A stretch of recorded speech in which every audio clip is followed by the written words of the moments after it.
નમસ્તે મિત્રો, હું યુવરાજસિંહ દાઈમા. આ વિડીયો આજે બહુ સ્પેશિયલ રીઝનથી બનાવી રહ્યો છું. આ વિડીયો માત્ર સેલિબ્રેશન માટે નથી, પણ 1.5 વર્ષની મહેનત, પેશન્સ અને સ્ટ્રગલની સ્ટોરી છે.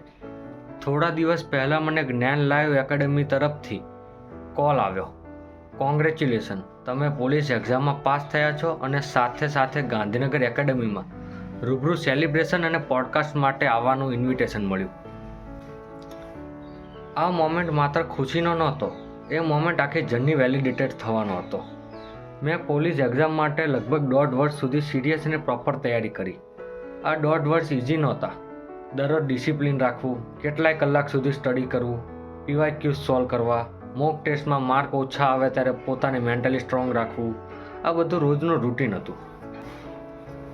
ઘણીવાર એવું લાગ્યું કે શું સાચે થશે, આટલી મહેનત પછી પણ રિઝલ્ટ આવશે કે નહીં. પણ એક ડિસિઝન ક્લિયર હતો, ગીવ અપ નથી કરવાનું. મારી આ પ્રિપરેશન દરમિયાન જ્ઞાન લાઈવ એકેડમીનો રોલ બહુ ઇમ્પોર્ટન્ટ રહ્યો. અહીં મને માત્ર સિલેબસ નથી શીખવાડવામાં આવ્યું, પણ એક્ઝામને રાઇટ સ્ટ્રેટેજી, ક્લેરિટી અને કોન્ફિડન્સ સાથે ટેકલ કરવાનું પણ શીખવાડવામાં આવ્યું છે. આ કોઈ પ્રમોશન માટેનો વિડીયો નથી. ખાસ કરીને હું દિલથી Jayesh Ahir sir, Daima sir, Vijay Mehta sir, Viken Javiya sir, Jigar Kapadia sir, Nikunj sir, Bala sir, આ બધાનો ખાસ આભાર માનું છું. દરેક સરે પોતાની રીતે મને ગાઈડન્સ આપ્યું, કન્ફ્યુઝન ક્લિયર કર્યા અને સૌથી ઇમ્પોર્ટન્ટ, મારા ઉપર વિશ્વાસ રાખ્યો. જ્યારે મોટિવેશન ડાઉન થતું ત્યારે સર લોકોના વર્ડ્સ મને ફરી ટ્રેક પર લઈ આવતા. પછી આવ્યો એ દિવસ કે જ્યારે રિઝલ્ટ આવ્યું, જે તમને ખબર જ છે કે પાસ થઈ ગયો. પછી જ્ઞાન એકેડમી તરફથી કોંગ્રેચ્યુલેશનનો કોલ આવ્યો અને ગાંધીનગર આવવાનું ઇન્વિટેશન મળ્યું કે સેલિબ્રેશન કરવાને પોડકાસ્ટ માટે. એ સમયે સમજાયું કે જે દિવસોમાં કોઈ ક્લેપ્સ નહોતા, એ દિવસો જ આજે સ્ટેજ બનાવી રહ્યા છે. હવે હું ગાંધીનગર જઈ રહ્યો છું સેલિબ્રેશન માટે અને પોડકાસ્ટ માટે, અને મારી જર્ની શેર કરવા માટે.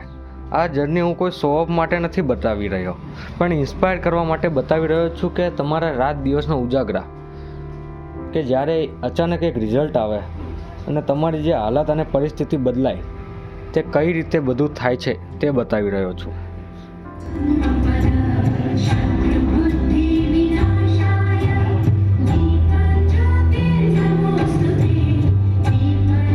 तो लोग समंदर को खंगालने में लगे हुए हैं, आपकी कमियां निकालने में लगे हुए हैं. लोग समंदर को खंगालने में लगे हुए हैं, आपकी कमियां निकालने में लगे हुए हैं. जिसकी खुद की पटलून फटी हुई है वो आपकी पगड़ी उछालने में लगे हुए हैं. युवराजसिंह दाईमा.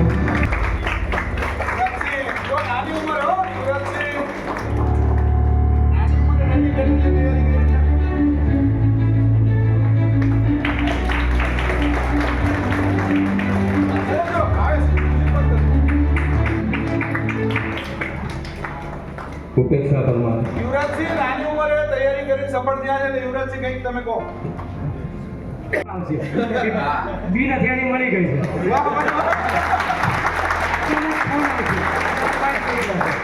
અને તમારા ઘરની પરિસ્થિતિ, હાલત બધું બદલાઈ ગઈ છે. એટલે બસ એટલું જ કહીશ કે મહેનત કરતા રહેજો, એક દિવસ સફળતા જરૂર મળશે. Thank you sir. એક સર આ સાચું છે. 100%. તમારું રિઝલ્ટ તમારા કરતા અમુક જોવાવાળા બહુ હોય. હું 2 વાર જીપીએસસી નપાસ થયો ત્યારે મને મેસેજ આવ્યા હતા કોંગ્રેચ્યુલેશનના. મેસેજ કરે કે તમારું યાદીમ નામ છે, એને ખબર હોય કે આ નપાસ થયો. એટલે પછી આપણને સારું એવું થાય કે હવે એકવાર તો આપણું યાદીમ નામ લાવવું જ પડે ને ભાઈ. અને યાદીમ નામ આવે ત્યારે પાછા મેસેજ તો આવે જો, પણ ત્યારે અલગ વ્યક્તિ ના આવે, ઓલી વખતે અલગ વ્યક્તિ ના આવે. જય માતાજી, જય ભવાની.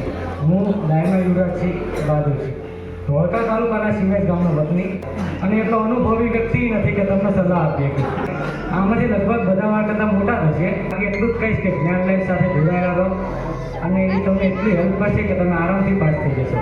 વીકેન્ડ સર, બધા સાહેબ, હવે એક એકના નામ દેશે, માથી કદાચ નામ લેવાનું ભૂલાઈ જશે તો એમને ખોટું લાગશે. એટલે બધા સાહેબને હું કહી દઉં કે થેન્ક યુ, અને આવી રીતના આવી બધાને સપોર્ટ કરતા રહેજો. Thank you.